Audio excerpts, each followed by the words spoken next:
తెలంగాణలో రోజు రోజుకు ఈ గంజాయి ముఠా ఆగడాలైతే పెరిగిపోతున్నాయని చెప్పుకోవచ్చు.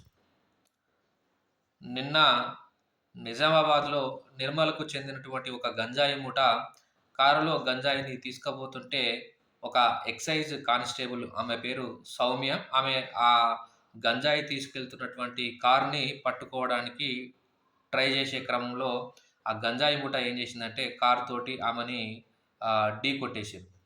కారుతో ఢీకొట్టేసేసరికి ఆమె తీవ్రంగా గాయాల పాలైంది. హాస్పిటల్‌లో చేర్చారు. ఆమె పరిస్థితి ప్రస్తుతం విషమంగా ఉంది. తెలంగాణలో హోంశాఖ అనేది మంత్రి ప్రత్యేకంగా లేదు. హోంశాఖ ముఖ్యమంత్రి రేవంత్ రెడ్డి దగ్గరనే ఉంది.